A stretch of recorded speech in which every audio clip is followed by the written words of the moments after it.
This is the Debunking Economics Podcast with Steve Keen and Phil Dobbie. The Archives. Episode 188. Should central banks do all the work or none of it? So who really manages the economy? Is it the central bank or is it the government? In most countries, they act independently of each other, often at odds with each other. One looks after monetary policy, the other manages the fiscal side of things. But what if governments were to butt out of it altogether? What if they were told what their budget was and the central bank did everything else? A good idea or not? And what would the central bank, the ideal central bank, look like? That's today on the Debunking Economics Podcast with Professor Steve Keen. I'm Phil Dobbie. Yes, Steve, central banks, interestingly, were really established, weren't they, to protect banks. You know, they weren't there with the role of controlling the economy. They were really there to protect the banking system and not making sure the economy was going to stay stable. That was the reasoning when Woodrow Wilson introduced the Federal Reserve Act in 1913. They sort of evolved more latterly into this role as the player of monetary policy and trying to stop booms and busts, which of course they failed at. It's the fundamental role of central banks is being a clearinghouse for banks. That's ultimately what they evolve out of. I think the oldest central bank of the world is the Swedish central bank. Is it? I think so. Riksbank? Yeah. It's got about 250, 300 years of history. Right. And what you find is that when you have multiple banks in an economy, the customers of those banks will have financial exchanges with each other. And at some point in the day, of course, that means that the reserves of one bank, if people have been talking back in the days of using cash for transactions or even checks, but at the end of the day, one bank's accounts may have gone down, another account's gone up, and overall there's a netting process. They need to net out. And so it's like a clearinghouse function, which is what they still have today and haven't. Yeah. And my father was the Commonwealth Bank representative on the clearinghouse in Australia. So I was regularly hearing Dad talk about the clearing operations. And you'd go along and have a daily meeting where you'd get together and net out the transactions. And the central banks fundamentally evolved out of that role way back. And so that was the initial idea. And then if you had one bank which couldn't meet its obligations, so you can only meet the obligations as a bank if you have positive equity. Okay? You've got to have some cash that's yours that you can hand over in a transaction. But with another bank, now if you end up having a collapse in your assets and you have no assets, your liabilities exceed your assets, you can no longer take part in that and you fail. And then, of course, because you fail, the one that you owed money to also can potentially fail and you get a chain reaction through all the banks. So the central banks, the real beginning of that was the Lombard Street. And I forgot to remember the name of the author of Lombard Street. And I can't, to the life of me, I can't drag the name out of the back of my skull right now. But his argument was the role of the central bank then in terms of a prophylactic against these sorts of crises had to be willing to offer security at reasonable rates and unlimited capacity when something like that happened. So if you had one bank fail and it would cascade through the other banks, you let the one that's going to fail, but you don't let the chain reaction occur. So your role is then to provide liquidity to these on reasonable terms as much as is necessary to stop the system breaking down. Then you handle the banks that failed and you go on to the next one. So the role of central banks began with that supervisory role. Right. And that the Federal Reserve is the classic instance of that. But, the Bank of England actually started life for a very different reason. It actually started as a tax collector for the government. Which is sort of why I thought, it was interesting to have a discussion about the various roles of central bank, because it was to fund the war in 1694. And I guess, if you wanted to... Which war was that? Well, there'd been lots of wars, hasn't there? Yeah. But, back then, I guess, the idea was that you needed to have one central place to collect money if the government wasn't doing it. And so the Bank of England was established to do that. Well, you had back in the feudal days, you had tax collectors. Yeah. See, a major reason, and tax collectors were all based at the boundaries of feudal estates, and you're going to go from one estate to another as a merchant. You had to pay tax as you went through, And that was a major reason for the merchant revolt against feudalism. And when you look back at where economic theory came from, a large part of it was railing against the constraints of the feudal system, and it was largely those tax collectors. So this whole monetary thing is relatively recent, isn't it? Everywhere. I mean, the Bank of England only started printing money in 1833. It was only actually privatised. Only nationalised. It was a private bank until 1946. So private bank, the Bank of England. Yeah. Until 1946. Quite late to the game. Boy, okay, I've got to do some reading of its history. 1946. 1946. Exactly. So, okay. I mean, I think it was taking on the some of the roles, but it was doing it as a... Funnily enough, like on the same front, again, my father, and this is later than 46. This is in the early 50s, late 50s. I was alive and kicking at that stage.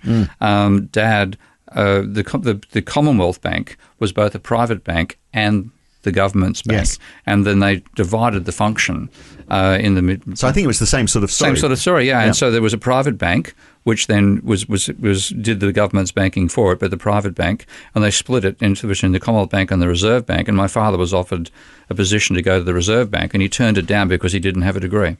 So yeah. Well, there we are. But a damn sight smarter than most of those with a degree. Well, yeah, exactly. Well, that's a topic for another day, isn't it, really? But look, I really wanted to talk today about, the role of central banks now, given that, they've got this interesting past in that they have, particularly with the Bank of England, has been a tax collector for the government. And we've got this... Was private as well until 46. Until 46, yeah. Wow, okay. So I'm fairly certain that's right. Go back and double... We're going to have to re-record all this if I've got it wrong. But the role of central banks, I mean, we look at central banks with their monetary policy. We've got governments pushing fiscal measures, rightly or wrongly. They're often at odds with each other. I mean, lately we've had, haven't we, central bank governors and heads saying we've done as much as we can with monetary policy now.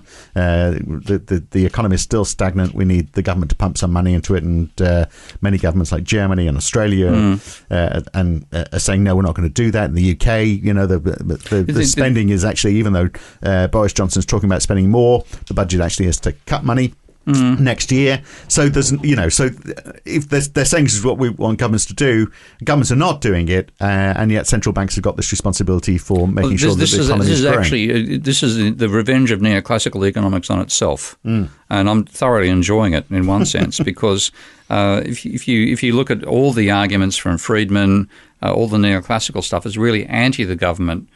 Trying to do anything to manage the economy. The whole argument is the government, what they call the policy ineffectiveness proposition, PIP, or policy ineffectiveness hypothesis.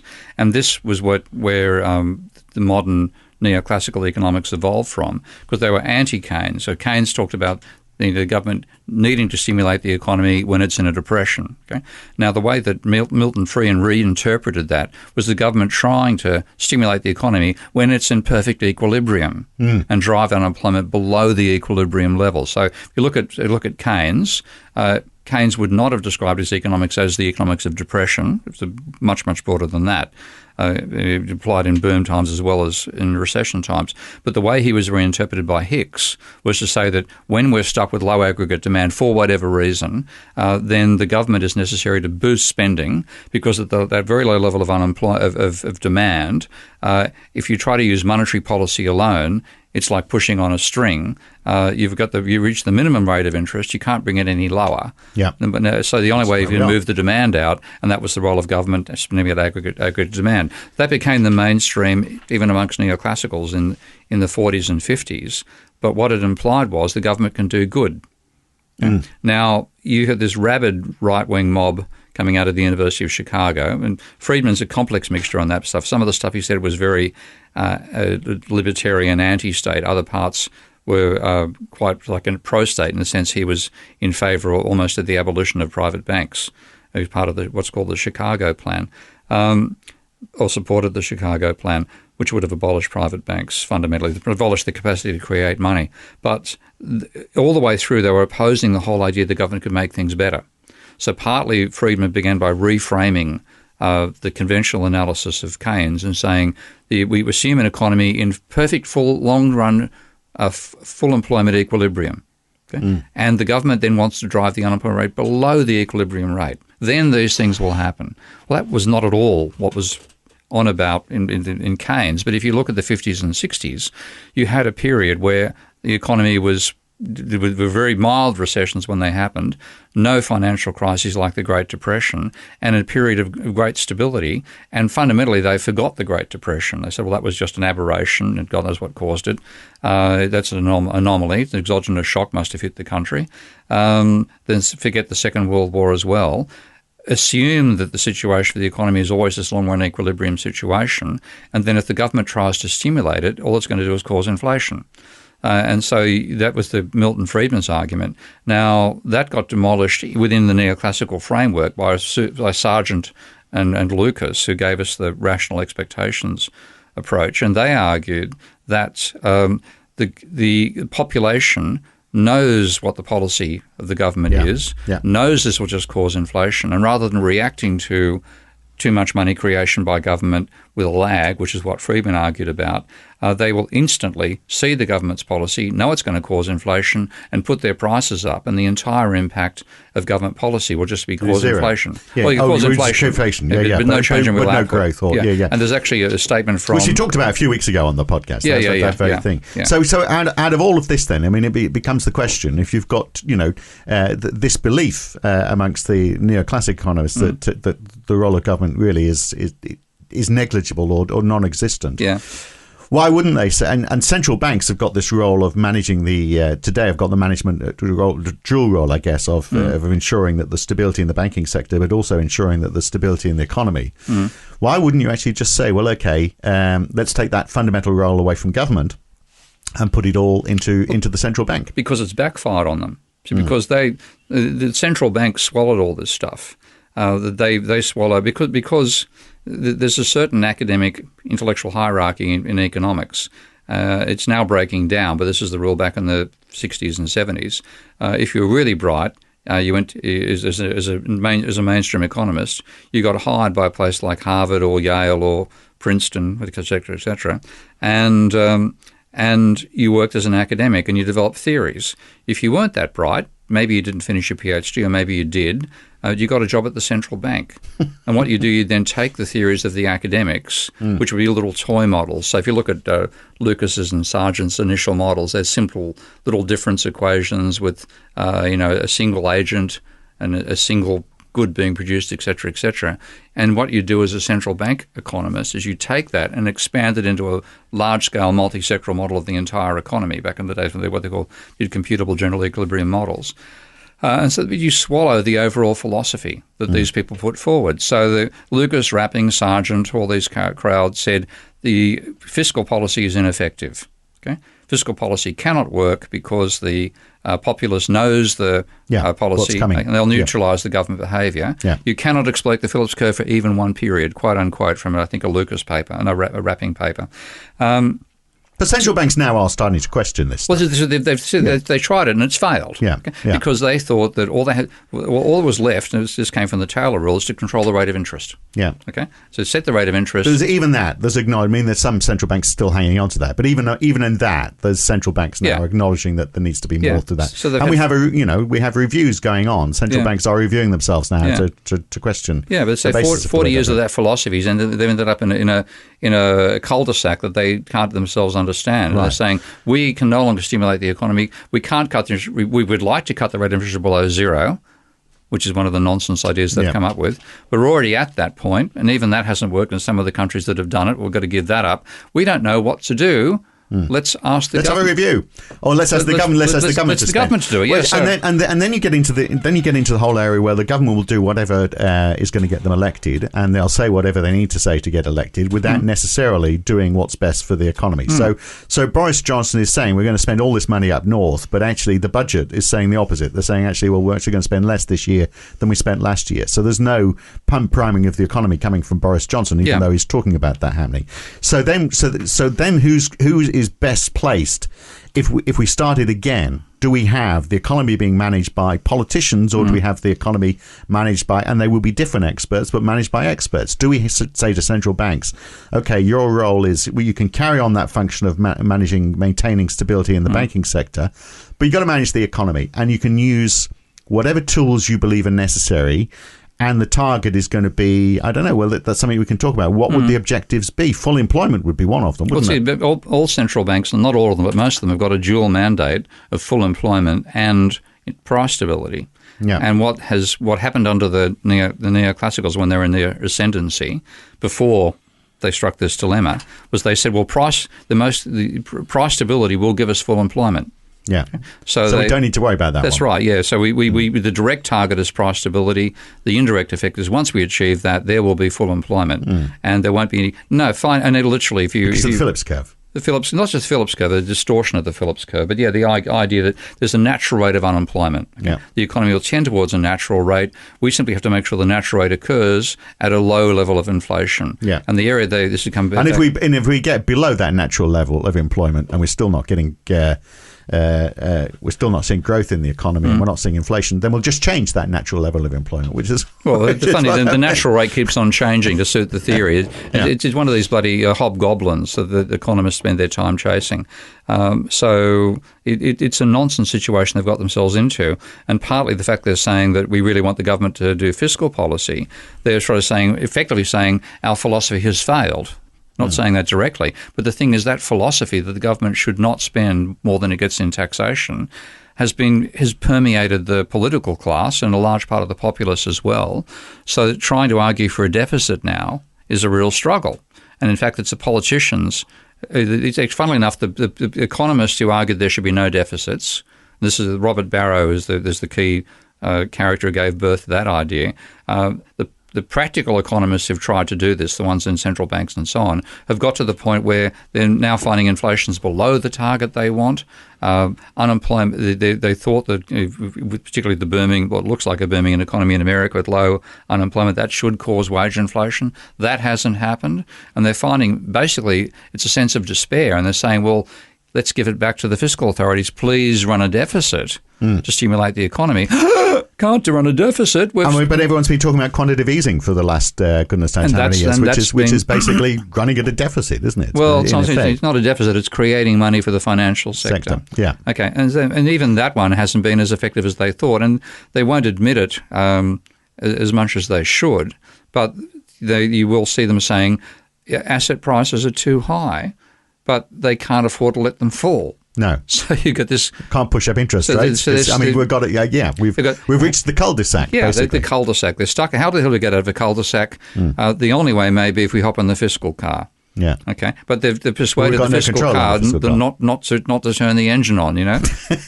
So I think I'm sort of like wanting to picture a position where we're starting almost with a blank sheet of paper. Well, yeah. Forget where we are. How would you stop this happening again? Would you say, well, okay, let's get central banks to manage it, and what would be the objectives of that central bank, and what would be the measures that they would track, and what would be the instruments that they use? But first of all, before that, is it the right thing to do? Do we unpoliticize the running of the economy, given that the running of the economy has become the central force for most politicians? It's largely what they talk about. Yeah, I mean, in that sense, I would say if we had an intelligent understanding of the complex system the economy actually is, then I would say let's just create, an properly expert group that actually understands how the economy functions as a complex system, who manage it. Yeah. And take it out of the hands of the politicians. And then they say, this is how much money you've got to spend on whatever, and we think you need to spend more. I mean, I was actually once asked in a press interview with a German magazine, I think, about what would politics be if we got the economics right. What would politics actually be about? And I thought, will actually be about things like how do you develop the culture of your society? Yeah. How do you what social trends do you want to have over time? And that. How do you look after the disadvantaged? Yeah, right? So you've got money to spend on it. It's more a question of how much money you're going to spend. Less of a question about that. It's going to be more a question of what you're going to do with it. Yeah, yeah. So I have sympathy for that position, but partly it comes down to understanding how the monetary side of an economy functions. So the cartoon book I've just finished writing, which I posted last week, that has my little protagonist Tom, Dick and Harry finding out that the government should run a deficit, because the government's deficit, and this is a classic MMT case, the government's deficit is identically equal to the private sector's surplus. So if you want the private sector if the private sector desires to save money over time, which they do, we're all trying to accumulate net financial assets, the only way to do it is for government to run a deficit. And it can do it because it is the only entity in society that owns its own bank, issues notes which are accepted for currency. So at a very automatic level, you simply want a government that creates the money that enables the private sector to do capitalism. And if you're taking it out, you're actually making it shrink. And the only issue with that is if you create too much money, then you're going to get inflation. But if you've got control over that, if you've got this expert body, we've got to find new experts, we've got this expert body that is there, they can say, well, okay, this is how much we can create this year without running the risk of inflation. Government, this is how much money you're getting this year. And then what you get out of that is what are you going to do with it? The government getting a budget which involves a level of money creation required by society in general. And the debate is, do we build an opera house or do we build a sports ground? There comes to those sorts of decisions. Sounds like very sensible, doesn't it? So, what would be the objectives then of that central bank? What would be pretty much the objectives they give themselves today, now? So full employment, but including they'd have to include control over the creation of private debt. Yeah, that's the element which is missing from the mainstream theories. The crucial element within the context of just the economy its own, not including environment as well. That includes the role of credit and creation of private debt. And abolition, writing off of private debt when it gets too high. I'd have three targets. I'd have a level of private debt with mechanisms that let you reduce it, a level of inflation and a level of employment. Yeah. And that'd pretty much be, but adding in that first one. So growth of the economy? Well, yeah, again, I've got to put this all the time in the context of the state of the ecology. And frankly, I think we need to the real thing we need. Sustainable growth, then. I think that's an oxymoron. Okay? So zero growth. Sustainable reduction in the human pressure on the planet. That's what we need. Okay. And so that goes beyond what central banks can do. You then have ecological experts involved as well, saying how much of the planet should humans use? Okay. Once you start putting this in the current context we're in, that just redefines the entire thing, because we are using, just in terms of the mass of mammals on the planet. I've seen calculations that say that 90% of the mammalian mass on the surface of the planet is either humans or animals bred by humans for eating or other purposes, and that's the meaning we're effectively only 10% of the mass of the planet is actually the wild species. Now, we are far, far overloading. We're a predator which is eating not just its prey, but the food the prey eats as well. And that is a totally dangerous situation to be in. And if in terms of a sustainable target, we should be saying humanity as a species and the species that humanity breeds for its own needs should be using no more than X% of the planet. And I've got a feeling that X is down to levels of 30% or less, not 90% or more, which is what we're doing right now. Okay, so we'll add that to the list for the central bank. Income equality, is that their job? Yeah, again, because income inequality, this is again where Blair Fix's work is so important, because once you have hierarchies developing, hierarchies are non-market mechanisms embedded in the market. And if you look at the growth of companies like Google and Amazon and so on, they're wiping out, libraries and booksellers and concentrating in just one institution, enormous command system internally, which is more effective than the market system it was competing into. And at the top of it, you get the world's richest person. Okay? So that inequality comes out of the growth of hierarchy. Now, the growth of hierarchy partly shows the productivity of the system that's been put together. So Amazon's system of delivering books is second to none. And that innovation has led to them completely taking over that many other delivery markets. And you get this, because of the expansion of the hierarchy and having salaries related to hierarchy, you get this outrageous inequality from that, leaving aside what central banks have done themselves to add to it by boosting asset markets. You have to say there's a limit to how much we'll let that salary be? And so there's there's an enormous range of complexities to a capitalist economy. Right. And so the central bank are doing that as well. So then, let me add another one. Then. Okay. Because you can probably go on with all of this. But trade balances, making sure you've got a good trade balance. Yeah, and then coming with that, the control of the exchange rate. And that's like, again, that's one area where I'm going to differ with MMT. I think we really should have done what Keynes was trying to target in the Bank Corps, which was to keep trade deficits and surpluses for each country to no more than 2% of GDP. So another target, yeah. Yeah. So it's a lot. That's sounding. I mean, all of a sudden you've got a very busy central bank, and to a lot of people, this would be getting into the ground of politics, because the question is how what model are you following in all of this? What's your perception of how all of this works? And it would be leveled that this is this is like a command economy. It's a bunch of unelected representatives who are controlling how the economy works.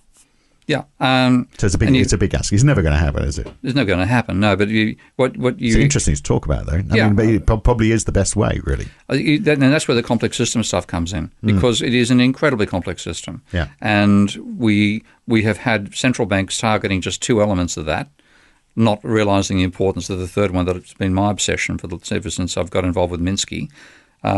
But as you say, it's also the trade, the inequality. There's so many factors there. And if you try to say, let's just keep the overall health of the system from becoming pathogenic, then we need to have it understood as a complex system and managed to that level, and then we can all operate within it.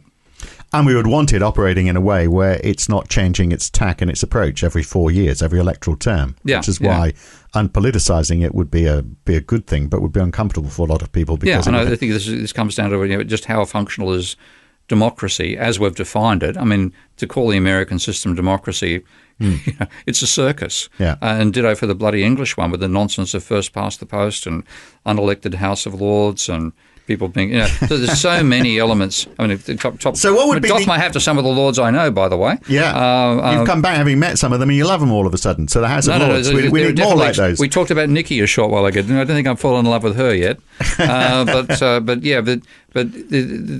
we have a mythical vision of democracy. Okay, and we're trying to manage. We sort of see them as being, we're selecting people to make decisions for us, which is fundamentally based on how narcissistic and so sociopathic they are. Right. And then we defend it because that's democracy. But it is hard, isn't it, for us to say, well, okay, here's going to be a bunch of experts over here, a bit like the House of Lords in a way, but these would be real experts who are going to manage the economy at every level. They're going to look at, as we've said, the employment levels, making sure we've got sustainability, we're managing debt, we're managing income equality. We're also making sure that we've got the right balance of trade.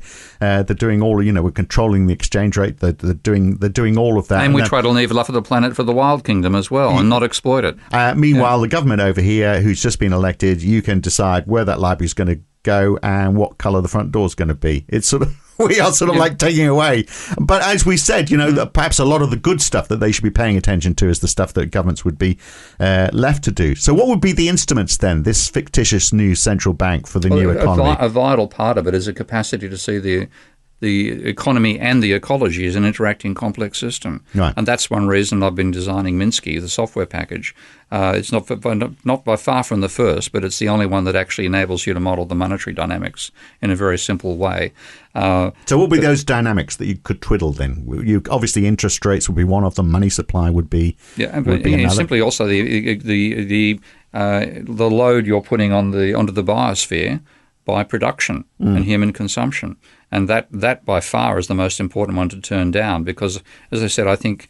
So that's something you're monitoring. What are the tools that you're using to change that, though? So it's... Well, that becomes almost by saying this part of the planet is off limits. Okay, you would have to say, like in humans have expanded into far too much of the planet. We need to retract backwards and let that part of the planet rebuild itself, re-evolve over time without the pressure of humanity on it.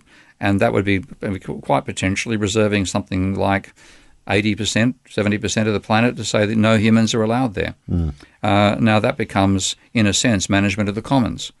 And the commons not just for us as a species, but the commons for all species. Just cross that list off the things that government's currently doing then? That would give that one to the central bank as well? That becomes a stage saying we cannot make more than this percentage load on the planet, and we're probably making 5 times that load right now. I mean, I think, again, look back at the limits to growth studies, which has been denigrated by idiots who haven't read it, and they quote the chromium figures, which are a table that was put in there, quoting the US Department of Mines as if that was the prediction of the limits to growth. Anybody says that my company better keep out of range of my left hook. But we were probably putting the maximal load we should have on the planet back in the 1970s. And we should have actually gone backwards from that one, quite probably. So in a sense, it's like if you look at early human societies, we managed our commons through a system of elders. So and we need that for the planet. So money supply, interest rates, control of the commons. Don't mean the House of Commons, although we are taking most of the work away from them. So I guess manipulating exchange rates, that would be part of their role? That was, again, the idea of the Bancor there was to a mechanism that would mean that if you could not sustain a 2% surplus or deficit indefinitely. At the moment, we've got 10% deficits, surpluses being maintained by several countries, and 6% deficits by other countries. You couldn't even get into that situation in the first place. So a set of mechanisms designed from a knowledge of a complex system, and in that sense, Keynes had it right in terms of the international trade thing. And taxation. If you're really taking control of the economy, taxation is the tool you've got to take money away from certain groups of people. Yeah. Political decision now, that would be a role of the central bank as well. Something else. Or you'd be creating a new, like in that sense, Gazelle's idea of money was an incredibly sensible concept. You want money to circulate, and this is something I cover in the cartoon book as well. There's a clash between money as a store of value and money as a means of exchange. Yeah. And if you obsess on the money as a store of value, you undermine its role as a role of exchange. Gazelle's solution, which Keynes was a great fan of and was tried in Wargel during the Second World War in Austria, was money that depreciates unless it's spent. And then that would, if you had that, then you could have a government spending in depreciating money, and you wouldn't get the inflationary side effect because the money itself be deflating over time. So you'd be you've got a massive. When we get through, if we get through whatever we're going to go through climatically, I think there'll be an enormous reconsideration of how we behave politically and ecologically on this planet. So do you think, I mean, what we've outlined here is a very bold and radical step, which will never happen. But looking over the next 5 or 10 years, well, looking at these reviews that we've got right now of the role of central banks, how are they going to come out? I mean, they're probably not going to conclude anything in the short term, but if we look 5 years ahead, can you see central banks doing more? Are they going to do less? Are we going to see more cohesion between the roles of central banks and governments? Some central banks, it's really breaking away from the neoclassical religion that's necessary. And like you've got elements of that to some extent inside the Bank of England, but fairly minor, stronger in some other central banks like the Central Bank of Hungary, the Norwegian Central Bank. Are getting comments coming out of them that imply awareness that they're just using the wrong map for the territory. So it's starting to happen. But yeah, I think certainly we're seeing a failed political agenda coming out of neoclassical economics reaching its apogee and heading down. Well, it's going to be interesting to watch then, isn't it, over the next few years? Because it is going to be over the next few years, I think, that central banks are going to have to change their remit somehow. Yeah. Because as we've said, they're at a cul-de-sac. What do they do next? They've got to do something. They know they can't drive out themselves. Yeah. All right. Great to talk, Steve. See you again soon. Beauty. And next time, we look at the role of multipliers in the economy. We all know how it works. You inject a bit of cash, we spend it, you give money to somebody else, they spend it, and so it goes on. But how is that complicated by foreign expenditure, by tax and the like? And do we give enough credence to this basic economic principle? That's next time on the Debunking Economics podcast with Prof Steve Keen. I'm Phil Dobbie. See you next week. If you've enjoyed this podcast, then please share it with your friends, like it on YouTube, and subscribe to this channel.